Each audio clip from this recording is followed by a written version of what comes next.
જય દ્વારકાધીશ મિત્રો. 12 વર્ષની ઉંમરે તેના લગ્ન થઈ ગયા હતા અને તેનો પતિ 21 વર્ષનો હતો. તેને હજુ સુધી પીરિયડ છે, એટલે કે ગામઠી ભાષામાં કહીએ તો માનસિક ધર્મ શરૂ નહોતો થયો. પણ તેના સાસરિયાએ લગ્ન માટે બહુ ઉતાવળ કરી. જોકે તેનો પતિ એટલે કે કુબેર તેની ફોઈનો જ દીકરો હતો અને ફોઈ બાળપણમાં જ ગુજરી ગયા હતા. કુબેર સ્વભાવે થોડો અકડ, ગુસ્સાવાળો અને ચીડિયો હતો. તે સ્વભાવથી જ આક્રમક હતો. જ્યારે તેને ગુસ્સો આવતો ત્યારે તે કાબૂમાં નહોતો રહેતો. પછી હાથમાં જે પણ આવે તે સામેવાળા પર ફેંકી દેતો. બધું વીરવિખેર કરી નાખતો. પછી ભલે તે વસ્તુ કેટલાય લાખની કેમ ન હોય, તેને કોઈ ફરક નહોતો પડતો. ગામમાં તેને ઊંધી ખોપરીનો, મગજ વગરનો પાડો જ કહેતા. બાળપણથી તેને સગીમાનો પ્રેમ અને સંસ્કાર નહોતા મળ્યા, એટલે તે આવો થઈ ગયો હતો. ઉપરથી તેની સાવકીમાં પણ હતી અને તે સાવકીમાને એક દીકરો અને એક દીકરી હતા. તે કુબેર તરફ ધ્યાન નહોતી આપતી, એટલા માટે જ તે આટલો અસંસ્કારી થઈ ગયો હતો. હંમેશા સાવકાપણાની ભાવના તેના મનમાં રહેતી હતી અને તે ચીડિયો થઈ ગયો હતો અને લગ્ન પછી કદાચ તે સુધરી જાય એવું વિચારીને તેના પિતાએ તેના લગ્ન કરાવવાનો નિર્ણય કર્યો. પણ આવા છોકરાને પોતાની દીકરી કોણ આપે? એટલે કુસુમની માએ પોતાની નણંદના દીકરા એટલે કે તેમની એકમાત્ર આખરી નિશાની કુબેર સાથે કુસુમના લગ્ન કરવાનો નિર્ણય કર્યો. કારણ કે તેના પિતા મોટા હકથી કુસુમનો હાથ માગવા આવ્યા હતા. તેઓ તેની માને બોલ્યા હતા કે જો તું પણ દીકરી નહીં આપે તો તે બરબાદ થઈ જશે. એટલે કુસુમની માં મજબૂર થઈ ગઈ હતી. ચણિયાચોળી પહેરીને રમવાની ઉંમર હતી તેની. એ ઉંમરમાં એક બપોરે તેને મહેમાનો જોવા આવ્યા હતા. ત્યારે તે બાળકો સાથે લખોટીઓની રમત માંડીને બેઠી હતી. મહેમાનો તેના દરવાજે હતા અને આના ખોળામાં જીતેલી લખોટીઓનો ઢગલો હતો. ધોતિયું, ટોપી પહેરેલા, પગમાં ચામડાના ચંપલ પહેરેલા. તેની ફોઈના પતિ એટલે કે કુબેરના પિતા અને તેના કાકા તેને જોઈને તેની માને બોલ્યા, છોકરીને અત્યારથી જ સાડી પહેરવાનું શરૂ કરો, જેથી તે મોટી દેખાય. માત્ર 12 વર્ષની કુસુમ ગભરાઈ ગઈ હતી. તેનો હજુ શારીરિક વિકાસ પણ બરાબર નહોતો થયો અને લગ્ન નક્કી થઈ ગયા. અને લગ્નની ખરીદી કરતી વખતે તેને બહુ ખુશી થતી હતી. નવા કપડાં, સાડીઓ, ચંપલ, એ લાલ રંગની ચૂંદડી, હાથ ભરીને બંગડીઓ, મહેંદી, નેન પોલિશ, આ બધું જોઈને તે બહુ ખુશ થતી હતી. આ બધી વસ્તુઓ તેને બહુ ગમતી હતી, પણ ક્યારેય પૂરતા પ્રમાણમાં મળતી નહોતી. હવે મળી રહી હતી એટલે તે ખુશ હતી. લગ્ન માટે હા કે ના તેની પરવાનગી કોઈએ પૂછી જ ન હતી, કારણ કે એ જમાનો જ એવો હતો. મા બાપ જ્યાં કહે ત્યાં ચૂપચાપ લગ્ન કરી લો અને ગમે તેવી તકલીફ હોય સહન કરી લો, પણ પતિનું ઘર ન છોડો. પછી બધી વિધિઓ થવા લાગી. કુબેર પણ તેના પિતાની જેમ ઊંચો, પહોળો અને મજબૂત બાંધાનો હતો, પણ તેનો રંગ પોતાની માની જેમ ગોરો હતો. નાનકડી કુસુમને જોઈને તે ખોવાઈ ગયો હતો. તેની સાથે દરેક વિધિ કરતી વખતે તેનું ધ્યાન માત્ર તેના પર જ હતું અને કુસુમનું બધું ધ્યાન પોતાની ભારેખમ સાડી સાચવવામાં હતું. એ 6 વારની સાડીમાં તેના જેવી 3 નાની નાની કુસુમ સમાઈ જાય. અને એ જમાનામાં સૌથી મોટું આશ્રય ફોટો હતો. ફોટા વધારે પાડવા નહોતા મળતા, એટલે તે પાડવાવાળામાં મગ્ન રહેતી હતી. પતિ એટલે ફક્ત માથે મોઢ બાંધીને બાજુમાં ઊભો રહેવાવાળો અને તેની સેવા કરવાની છે, જેમ મા બાપની કરે છે. બસ આટલી જ તેને ખબર હતી. હવે પંડિતજી બોલ્યા, વર કન્યાને મંડપમાં હાજર કરો. ત્યારે તો તે માથે મોઢ બાંધીને બોર ખાઈ રહી હતી. લાલચુની જેમ પાલવમાં બોર ભરી લીધા હતા તેણે કારણ કે તેના સાસરીના ગામમાં બોર ઘણા ઝાડ હતા અને તેની સાથેના ભાઈ બહેન અને બાળકો તેની સામે બોર લઈ આવ્યા હતા. પછી તેણે તેમના હાથમાંથી બોર છીનવી લીધા અને ખાવા બેસી ગઈ. પછી તેની મા આવી. તેમણે એ બોર ફેંકી દીધા અને તેનો ખોળો ભર્યો. પછી તેના કપાળને આખું ઢાંકી દેતો જૂના જમાનાનો મોટો મોઢ બાસિંગ તેના માથા પર બાંધવામાં આવ્યો અને તે મંડપમાં ઊભી રહી ગઈ. ઊંચા કુબેરની સામે તે ફક્ત તેની કમરથી થોડી ઉપર અને છાતીથી થોડી નીચે આવતી હતી અને હાર પહેરાવતી વખતે કુબેરને ઘણું ઝૂકવું પડ્યું હતું. લગ્ન થઈ ગયા. જાન વિદાય થઈ ગઈ. તેથી મા રડતા રડતા ઘરે પાછી જવા લાગી. જાન વિદાય થઈ અને કુસુમ નાનકડું વિશ્વ હંમેશા માટે બદલાઈ ગયું. બળદગાડામાં બેઠેલી 12 વર્ષની કુસુમની આંખોમાં હજુ પણ ઊંઘ અને થાક હતા. તે પોતાની ભારેખમ 6 વારની સાડી અને ઘરેણાના વજનથી અકળાઈ રહી હતી. સાસરે પહોંચતા જ તેના સપનાના કાચના મહેલાના ટુકડે ટુકડા થઈ ગયા. કુબેરની સાવકીમાં જેણે ક્યારેય કુબેરને પ્રેમ નહોતો આપ્યો, તે આ નાનકડી વહુને પ્રેમ ક્યાંથી આપે? સ્વાગતમાં કોઈ મીઠા શબ્દો કે લાડ પ્યાર નહોતા, માત્ર કઠોર નજરો અને કામના ફરમાન હતા. કુસુમને લગ્ન કે સુહાગરાત જેવા શબ્દોનો કોઈ અર્થ જ ખબર નહોતો. પહેલી રાત્રે થાકીને લોથપોથ થઈ ગયેલી કુસુમ પોતાના લાલ જોડામાં જ રૂમના એક ખૂણામાં ભોંય તળિયે ઘસઘસાટ ઊંઘી ગઈ. કુબેર જ્યારે ઓરડામાં આવ્યો ત્યારે પલંગ પર પત્નીને બદલે જમીન પર એક નાનકડી બાળકીને કુંડાળું વળીને સૂતેલી જોઈને તે ભયંકર ચીડાયો. તેનો અહંકાર ઘવાયો, પણ તે બળબડીને સૂઈ ગયો. બીજા જ દિવસથી કુસુમ માટે નરકનો દરવાજો ખુલી ગયો. જે ઉંમરે તેના હાથમાં પુસ્તકો કે રમકડા હોવા જોઈએ, તે નાજુક હાથોમાં સાવકી સાસુએ છાણ માટી મોટા વાસણાના અને એઠા વાસણો પકડાવી દીધા. તારી માએ તને કંઈ શીખવાડ્યું નથી? કામચોર કૈયાની સાવકી સાસુના મહેણા ટોણા આખો દિવસ ચાલુ રહેતા. મોટી સાડીમાં વારંવાર તેનો પગ ભરાઈ જતો અને તે પડી જતી. કોઈ તેને ઊભી કરવાવાળું નહોતું, માત્ર તેના પર હસવાવાળા કે ગાળો આપવાવાળા જ હતા. કુબેરનો સ્વભાવ તો પહેલેથી જ ઊંધો ખોપરીનો હતો. તેને પોતાની પત્નીમાં એક સ્ત્રી જોઈતી હતી, પણ સામે એક ડરેલી, કાપતી અને રડતી બાળકી હતી. તેનો બધો ગુસ્સો કુસુમ પર ઉતરવા લાગ્યો. એક કાળમુખો દિવસ આવ્યો. કુસુમ ચૂલા પર દૂધ ગરમ કરી રહી હતી. ધુમાડાના કારણે તેની નાની આંખોમાંથી પાણી વહી રહ્યા હતા. અચાનક ગરમ તપેલી ઉતારવા જતાં તેના નાના હાથ દાઝી ગયા અને દૂધ નીચે ઢોળાઈ ગયું.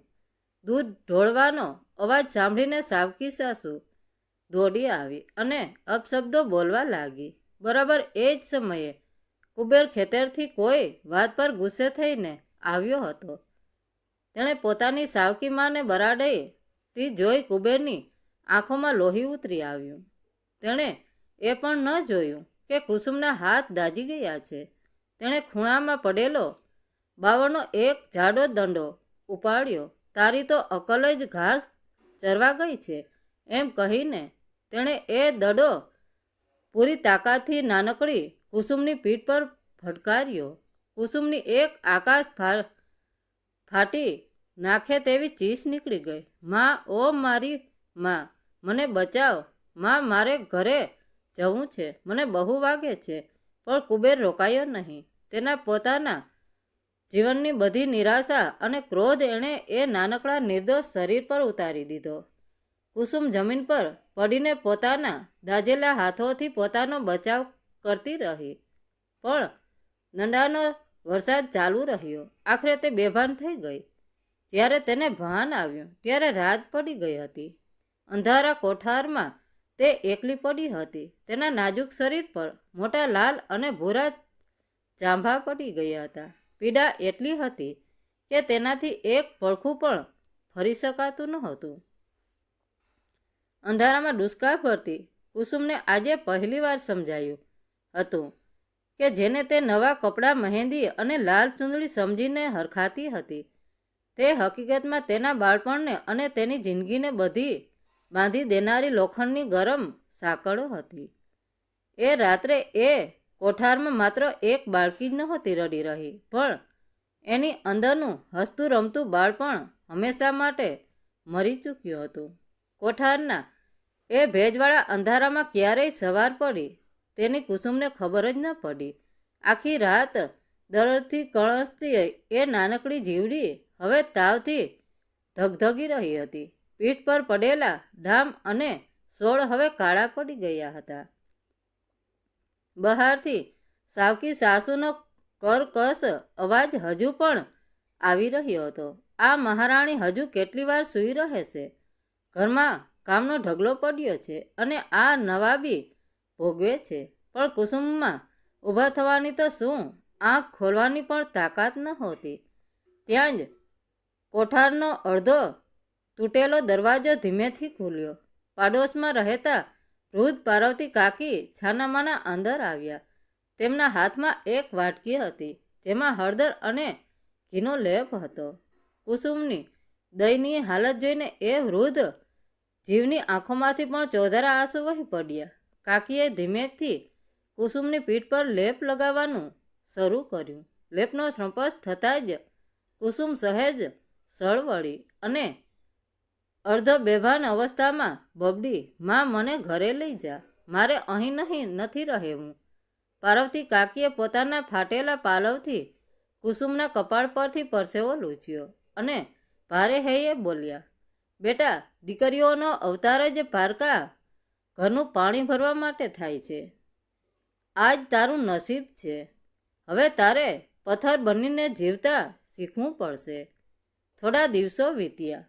કાકીની છુપી સારવાર અને કુદરતના ક્રમે કુસુમના શરીર પરના ઘા તો રૂંઝાઈ ગયા, પણ એના મન પર પડેલા ઘા હવે ક્યારેય રૂંઝાવાના નહોતા.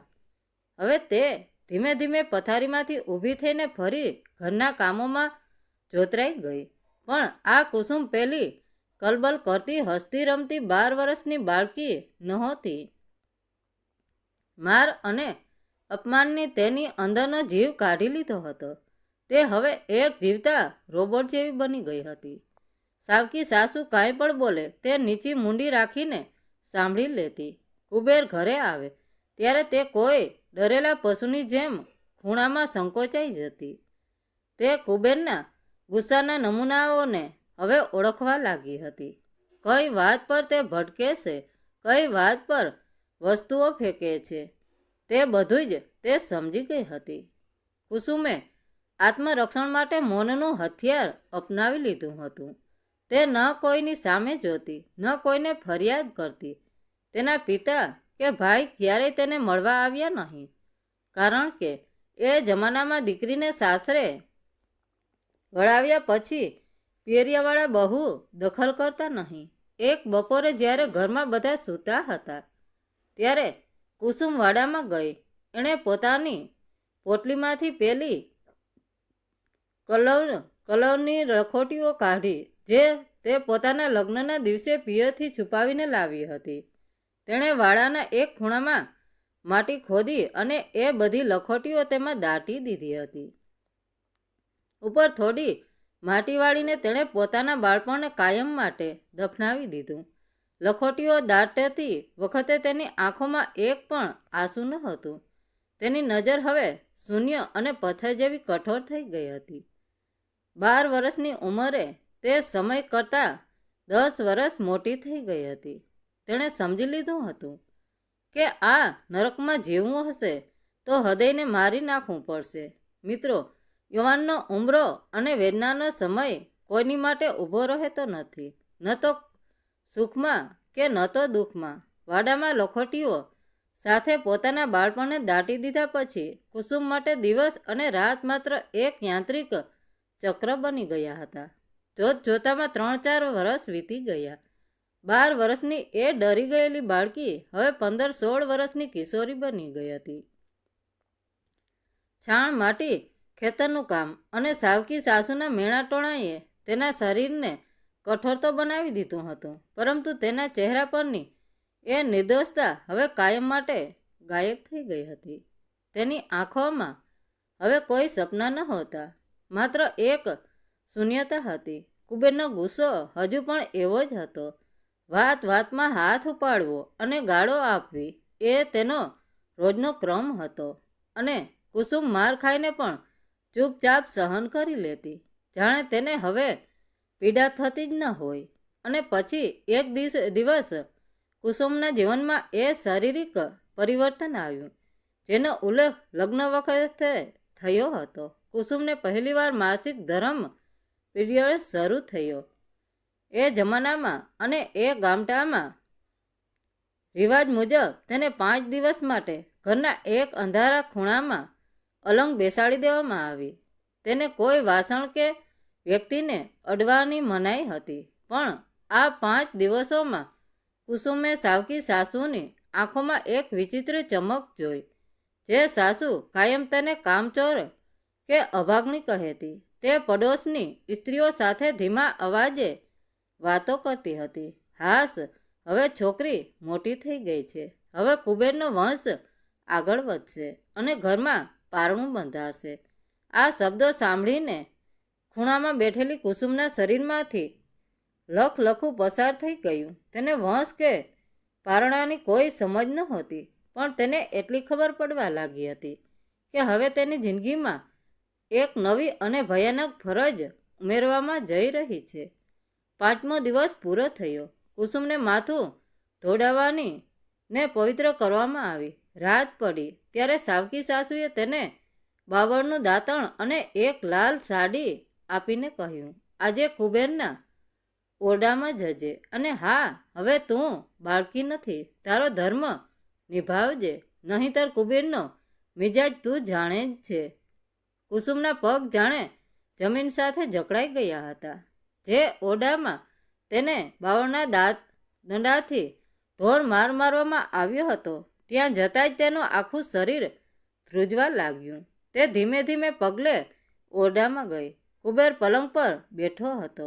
આજે તેની નજરમાં માત્ર ગુસ્સો નહોતો, પણ એક અલગ જ પ્રકારની ભૂખ અને માલકી ભાવ હતો.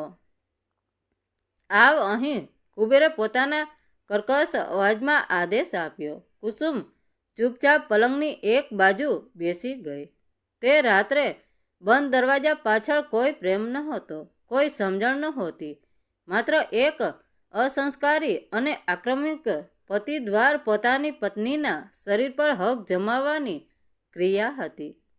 કુબેરના કઠોર સંપર્શ સામે કુસુમને કોઈ વિરોધ ન કર્યો. તે રડી પણ નહીં. તેણે બસ પોતાની આંખો જોરથી બંધ કરી લીધી અને પોતાના દાંત પીસી લીધા. તેના મનમાં બસ એક જ વિચાર ચાલતો હતો, હું પથ્થર છું, પથ્થરને દુઃખ ન થાય, પથ્થરને વાગે નહીં. જે બાળપણ તેણે વાડામાં દાટી દીધું હતું, તેની ઉપર આજે એનું યૌવન પણ બલી ચડી ગયું. બીજે દિવસે સવારે જ્યારે તે ઓરડાની બહાર આવી, ત્યારે તે અંદરથી સંપૂર્ણપણે મરી ચૂકી હતી. હવે તે માત્ર એક શરીર હતી, જે સાવકી સાસુ માટે ઘરની નોકરાણી અને વંશ વધારવાનું મશીન હતી, અને કુબેર માટે પોતાની ભડાસ કાઢવાનું અને વાસના સંતોષવાનું સાધન. આ વાર્તા સમાજને એ કડવી વાસ્તવિકતા છે, જેણે ભૂતકાળમાં અનેક દીકરીઓનો ભોગ લીધો છે. થોડા જ મહિનાઓમાં એ અંધારી રાતોનું પરિણામ કુસુમના ગર્ભમાં આકાર લેવા લાગ્યું. 16 વર્ષની કાચી ઉંમરે, જ્યારે તેનું પોતાનું શરીર હજુ પૂરેપૂરું વિકસ્યું નહોતું, ત્યારે તે એક નવા જીવને પોતાનામાં ઉછેરી રહી હતી. સર્ગર્ભાવસ્થામાં સ્ત્રીને આરામ, હૂંફ અને પૌષ્ટિક ખોરાકની જરૂર હોય છે, પણ કુસુમના નસીબમાં એ કયાંથી હોય. સાવકી સાસુ માટે તો તે માત્ર કુબેરનો વંશવેલો વધારવાનું એક સાધન જ હતી.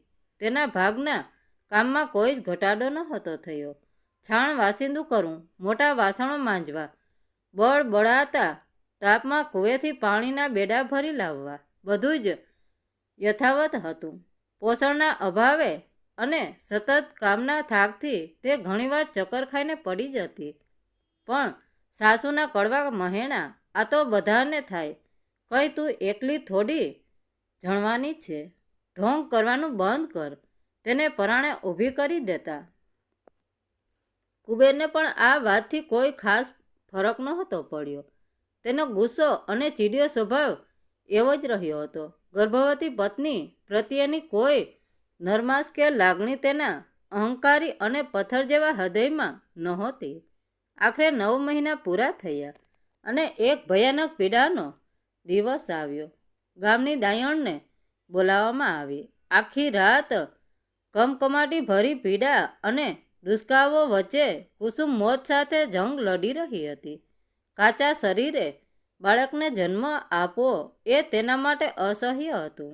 છેવટે વહેલી સવારે એક નવજાત શિશુના રડવાનો અવાજ ગુંજી ઉઠ્યો. પણ ઓરડાની બહાર આતુરતાથી રાહ જોતી સાવકી સાસુના કાનમાં જ્યારે દાયણના શબ્દો પડ્યા, દીકરી આવી છે, ત્યારે જાણે ઘર પર વીજળી પડી ગઈ.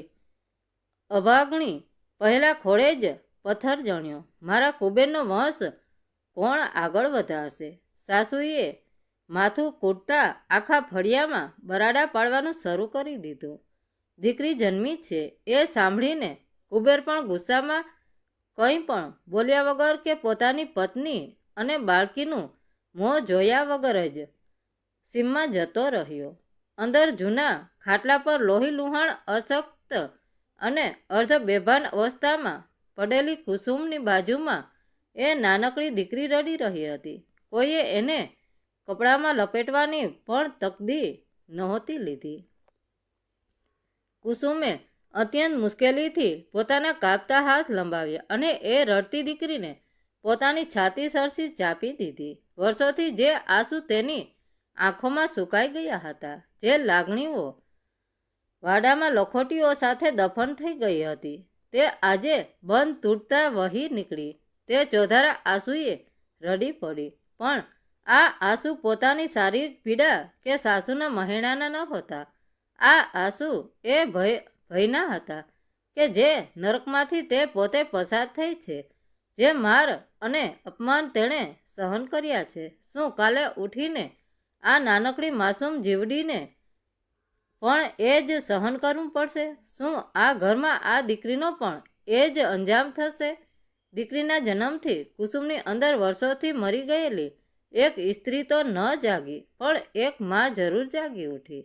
અને એ માના મનમાં હવે એક નવો કદી ન પૂરો થનારો ડર બેસી ગયો હતો. દીકરીના જન્મ પછી કુસુમ માટે એ ઘરમાં રહેવું અગાઉ કરતાં પણ વધુ કપરું બની ગયું. સાવકી સાસુ અને કુબેરનો તિરસ્કાર હવે માત્ર કુસુમ પૂરતો સીમિત નહોતો રહ્યો. તે એ માસૂમ બાળકી તરફ પણ વળ્યો હતો. કુસુમે દીકરીનું નામ ગોરી રાખ્યું હતું. કામ કરતી વખતે પણ તે ગોરીને પોતાના સાડલાના છેડે પીઠ પર બાંધી રાખતી, કારણ કે તેને ડર હતો કે તેની ગેરહાજરીમાં સાસુ કે કુબેર બાળકીને કંઈક નુકસાન પહોંચાડશે. મહિનાઓ વીતવા લાગ્યા. ગોરી હવે થોડી મોટી થઈ રહી હતી, પણ કુબેર ક્યારે તેને રમાડવા કે વહાલ કરવા માટે પાસે નહોતો ગયો. એક કાળી રાતે ગોરીને સખત તાવ આવ્યો હતો અને તે સતત રડી રહી હતી. કુસુમ તેને છાતીએ વળગાડીને શાંત કરવાનો પ્રયાસ કરી રહી હતી, પણ ગોરીનું રડવાનું બંધ નહોતું થતું. બાજુમાં સૂતેલા કુબેરની ઊંઘ બગડી. તેનો ચીડિયો અને આક્રમક સ્વભાવ ફરીથી જાગી ઉઠ્યો. તે ભયંકર ગુસ્સા સાથે ખાટલામાંથી ઊભો થયો. આ ડાકણને ચૂપ કરાવ, મારા મગજની નસો ફાટી રહી છે. જો આ હવે એક અવાજ પણ કરશે ને તો કાલે સવારે આને કૂવામાં ફેંકી આવીશ. કુબેરે બરાડો પાડ્યો અને ગુસ્સામાં પોતાનો ભારેખમ હાથ ગોરીને મારવા માટે ઉગામ્યો. પણ આ વખતે કંઈક એવું થયું જેની કલ્પના કુબેરે સપનામાં પણ નહોતી કરી. જે કુસુમે વર્ષો સુધી લાકડીઓના માર અને અપમાનો ચૂપચાપ સહન કર્યા હતા, જે પથ્થર બનીને બધું જ પી ગઈ હતી. તે કુસુમ આજે સંકોચાઈ નહીં. માતૃત્વની તાકાતને, તેના વર્ષોના ડરને પળવારમાં ભસ્મ કરી દીધો. તેણે વીજળીની ઝડપે આગળ વધીને હવામાં જ કુબેરનો ઉગામેલો હાથ પકડી લીધો. કુબેર આઘાતથી તેની સામે જોઈ રહ્યો. કુસુમની આંખો, જે હંમેશા ઝૂકેલી અને ડરેલી રહેતી, તેમાં આજે એક ભયંકર જ્વાળામુખી સળગી રહ્યો હતો. તે એક ઘાયલ સિંહણની જેમ કુબેરની આંખોમાં આંખ નાખીને બોલી, મારા શરીર પર હાથ ઉપાડ્યો ત્યાં સુધી મેં સહન કર્યું, પણ જો મારી દીકરી પર એક આંગળી પણ અડાડી છે ને તો યાદ રાખજે, હું તારો જીવ લેતા પણ અચકાઈશ નહીં. કુસુમનો અવાજ એટલો મક્કમ અને ભયાનક હતો કે કુબેર એક ડગલું પાછળ હટી ગયો. વર્ષોથી જે છોકરીને તેણે પોતાના પગની જૂતી સમજી હતી, તેના આ નવા રૂપને જોઈને તે શસ્તબંધ થઈ ગયો. કુસુમને હવે સમજાઈ ગયું હતું કે આ ઘરમાં તેની દીકરીનું ભવિષ્ય એ જ છે જે એનું ભૂતકાળ હતું. માર, અપમાન અને જીવતે જીવ મોત. તેણે રાતોરાત એક અડગ નિર્ણય લીધો. હવે તેને સમાજનો, પિયરનો કે પોતાની આબરૂનો કોઈ ડર નહોતો. 12 વર્ષની ઉંમરે જે ડરેલી કન્યા આ ઘરમાં આવી હતી, તે આજે એક મજબૂત મા બની ગઈ હતી. અડધી રાતે જ્યારે આખું ઘર સૂઈ ગયું હતું, ત્યારે કુસુમે પોતાની પોટલીમાં ગોરીના 2-4 કપડાં લીધા. ગોરીને છાતી સરસી ચાપી અને કોઈને કહ્યા વગર એ નરક સમાન ઘરનો ઉંબરો કાયમ માટે ઓળગી ગઈ. એ અંધારી રાતમાં રસ્તાઓ અજાણ્યા હતા, ભવિષ્ય ધૂંધળું હતું, પણ કુસુમના મનમાં એક પ્રકાશ હતો, પોતાની દીકરીને એક નવું આકાશ આપવાનો પ્રકાશ. કાળી ડિંબાંગ રાતમાં કુસુમ પોતાની વહાલસોઈ ગોરીને છાતીએ વળગાડીને ચાલતી રહી. પિયર જવાનો તો કોઈ પ્રશ્ન જ નહોતો, કારણ કે જે મા બાપે તેને 12 વર્ષની ઉંમરે કસાઈ વડે ધકેલી દીધી હતી, તે જ મા બાપ સમાજની બીકે તેને ફરીથી એ જ નરકમાં ધકેલી દેત. કુસુમે મનોમન નક્કી કરી લીધું હતું કે તે હવે ક્યારેય પાછળ વળીને નહીં જુએ. રાતભર ચાલ્યા પછી સવાર પડતા સુધીમાં તે પોતાના ગામથી ઘણે દૂર એક મોટા શહેરમાં પહોંચી ગઈ. અજાણ્યા શહેરમાં ન કોઈ આશરો હતો, ન ખિસ્સામાં 1 રૂપિયો. ભૂખ અને થાકથી તેના પગ લથડિયા ખાઈ રહ્યા હતા. ત્યારે એક જૂના મંદિરના ઓટલે ફૂલ વેચતા એક વૃદ્ધ માજીની નજર આ યુવાન ડરેલી મા અને તેના ખોળામાં રડતી માસૂમ બાળકી પર પડી. માજીએ તેમને પોતાની પાસે બોલાવી પાણી પાયું અને પોતાની નાનકડી ઝૂંપડીમાં આશરો આપ્યો. માજીનું નામ રૂખમણી હતું. જેઓ પોતે પણ દુનિયામાં સતાવેલા અને નિરાધાર હતા. રૂખમણી માજીએ કુસુમને માથે હાથ ફેરવીને કહ્યું, બેટા, દુનિયા બહુ સ્વાર્થી છે, પણ અહીં મહેનત કરીશ તો 2 રોટલા ચોક્કસ મળશે અને કોઈ રાક્ષસ તારા પર કે તારી દીકરી પર હાથ નહીં ઉપાડી શકે. કુસુમ માટે તો આ શબ્દો કોઈ સંજીવની બૂટી જેવા હતા. તેણે શહેરના મોટા ઘરોમાં કચરા પોતા, વાસણ અને કપડાં ધોવાનું કામ શરૂ કરી દીધું. સવારથી સાંજ સુધી તે કાળી મજૂરી કરતી, પણ રાત્રે જ્યારે પોતાની દીકરી ગોરીને કોઈ પણ ડર વગર શાંતિથી ઊંઘતી જોતી, ત્યારે તેનો આખા દિવસનો થાક ઉતરી જતો. હવે તેને કુબેરના દંડાનો કે સાવકી સાસુના મહેણાનો કોઈ ભય નહોતો. તે થાકેલી જરૂર હતી, પણ તે આઝાદ હતી. જોત જોતામાં વર્ષો વીતવા લાગ્યા. કુસુમે પોતાની જિંદગીનું એક જ લક્ષ્ય બનાવી લીધું હતું, ગોરીનું ભવિષ્ય. જે ઉંમરે કુસુમને બળજબરીથી હાથમાં સાવરણો અને છાણ પકડાવ્યા હતા, એ જ ઉંમરે તેણે પોતાની દીકરી ગોરીના હાથમાં પુસ્તકો અને પેન્સિલ પકડાવી દીધી. ગોરી હવે શાળાએ જવા લાગી હતી અને ભણવામાં ખૂબ જ તેજસ્વી હતી. બીજાના ઘરના વાસણો માંજીને કુસુમના હાથ ભલે બળછટ અને કઠોર થઈ ગયા હતા, પણ તેની આંખોમાં હવે પેલી જૂની લાચારી કે શૂન્યતા નહોતી, પરંતુ એક અનોખો ગર્વ અને આત્મવિશ્વાસ હતો. ભાડામાં દાટેલી પેલી લખોટીઓ અને પોતાના રોડાયેલા બાળપણની કબર પર કુસુમે પોતાની દીકરી માટે એક સુરક્ષિત આકાશ અને મજબૂત પાયો ચણી દીધો હતો. તેણે એ સાબિત કરી દીધું હતું કે એક સ્ત્રી ભલે ગમે તેટલી પીડિત હોય, પણ જ્યારે તે મા બનીને સંકલ્પ કરે છે ત્યારે તે પોતાનું નસીબ જાતે લખી શકે છે. સમય કોઈની રાહ નથી જોતો, પણ તે ન્યાય ચોક્કસ કરે છે. 20 વર્ષ પાણીના રેલાની જેમ વહી ગયા. આ 20 વર્ષમાં કુસુમે લોકોના ઘરના કચરા પોતા કર્યા, કપડાં ધોયા, 2 ટક ભૂખી રહી, પણ ગોરીના ભણતરમાં કોઈ કચાશ ન આવવા દીધી. આજે એ કાળી મજૂરી રંગ લાવી હતી. રૂખમણી માજી હવે આ દુનિયામાં નહોતા, પણ તેમના આશીર્વાદ ફળ્યા હતા.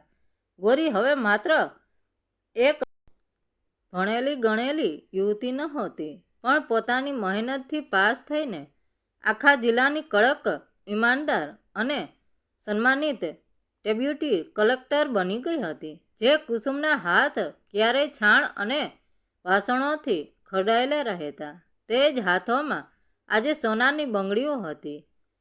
કુસુમ હવે એક ગર્વવતી મા હતી, જે ઘણીવાર પોતાની દીકરીની સરકારી ઓફિસમાં તેની પાછળની ખુરશી પર બેસીને તેને ન્યાય કરતા જોતી. એક દિવસ બપોરે ઓફિસમાં એક વૃદ્ધ, લાચાર અને ફાટેલા કપડાં પહેરેલો માણસ પોતાની જમીન પચાવી પાડવાની ફરિયાદ લઈને આવ્યો. તે સતત ખાંસી ખાતો હતો અને લાકડીના ટેકે માંડ માંડ ઊભો હતો. ગોરીએ તેની ફાઇલ પોતાના હાથમાં લીધી. ફાઇલ પર અરજદારનું નામ લખેલું હતું. કુબેર બાજુમાં બેઠેલી કુસુમના કાને આ નામ પડતા જ તેના શરીરમાંથી એક ક્ષણ માટે વીજળી દોડી ગઈ. તેણે એ વૃદ્ધ માણસ તરફ ધ્યાનથી જોયું. હા, આ એ જ કુબેર હતો, જેનો અવાજ સાંભળીને એક સમયે તે ધ્રુજી ઉઠતી હતી, પણ આજે એક કદાવર અને અહંકારી શરીર સાવ લેવાઈ ગયું હતું. સમયનું ચક્ર એવું ફર્યું હતું કે જે સાવકીમાં અને ભાઈઓ પર તે આંધળો વિશ્વાસ કરતો હતો, તેમણે જ તેની બધી જમીન અને મિલકત પડાવીને તેને ઘરમાંથી કાઢી મૂક્યો હતો. આજે તે રસ્તા પર આવી ગયો હતો. ગોરીએ કાગળો તપાસ્યા અને એક અધિકારી તરીકે અત્યંત આદરથી કહ્યું, બાપા, તમે ચિંતા ન કરો. જો તમારી જમીન ગેરકાયદેસર રીતે પડાવી લેવાઈ હશે તો કાયદો તમને તમારો હક ચોક્કસ અપાવશે. કુબેર વારંવાર ગોરી અને બાજુમાં બેઠેલી કુસુમ સામે જોઈ રહ્યો હતો. તેની ધૂંધળી પડેલ આંખોમાં અચાનક ઓળખાણનો ઝબકારો થયો. ભૂતકાળનું એ દ્રશ્ય તેની આંખો સામે તરવરી ઉઠ્યું. કુસુમ, તેના કાપતા હોઠોમાંથી માંડ આ એક શબ્દ નીકળ્યો. કુસુમ પોતાની જગ્યા પરથી ઊભી થઈ. આજે તેના પગમાં કોઈ ધ્રુજારી નહોતી, આંખોમાં કોઈ ડર નહોતો. તે ગોરીની ખુરશી પાસે આવી દીકરીના ખંભા પર ગર્વથી હાથ મૂક્યો અને અત્યંત શાંત પણ મક્કમ અવાજે કહ્યું, હા, હું એ જ કુસુમ છું અને આ મારી દીકરી ગોરી છે. એ જ દીકરી જેને તે જન્મી ત્યારે મોં જોવાની પણ તસદીર નહોતી લીધી. એ જ દીકરી જેના રડવા પર તે તેને કૂવામાં ફેંકી દેવાની વાત કરી હતી. આજે સમય જો તું એ જ દીકરીની ઓફિસમાં તારા હક અને ન્યાય માટે ભીખ માગી રહ્યો છે. કુબેરના હાથમાંથી લાકડી છૂટી ગઈ. તેની આંખોમાંથી પસ્તાવાના ચોધારા આંસુ વહેવા લાગ્યા. તે ત્યાં જ 2 હાથ જોડીને ઘૂંટણીએ પડીને ધ્રુસકે રડવા લાગ્યો. મને માફ કરી દે કુસુમ. મારા પાપોની સજા મને ભોગવવાને અહીં જ આપી દીધી છે. હું રજડી પડ્યો છું. ગોરી બધું સમજી ગઈ હતી, પણ તે પોતાની ખુરશી પર સ્થિર બેસી રહી. કુસુમે કોઈ પણ જાતના ક્રોધ કે આવેશ વગર કહ્યું, મારે હવે તને માફ કરવાની કે સજા આપવાની કોઈ જરૂર જ નથી. કુબેર, મારું એ ભૂતકાળ ક્યારનુંય મરી ચૂક્યું છે.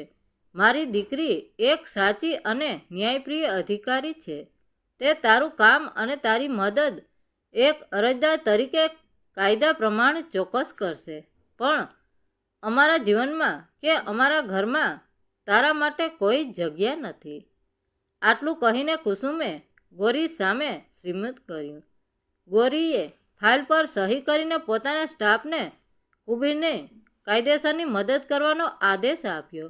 એ સાંજે જ્યારે મા દીકરી ઓફિસની બહાર પોતાની સરકારી ગાડીમાં બેસવા જઈ રહ્યા હતા, ત્યારે કુસુમે ઊંડો શ્વાસ લીધો. વર્ષો પહેલાં જે લખોટીઓ અને બાળપણ તેને વાડામાં દફનાવી દીધા હતા, તેની જગ્યાએ આજે તેની દીકરીએ આત્મસન્માનનું એક વિશાળ વટવૃક્ષ ઊભું કરી દીધું હતું.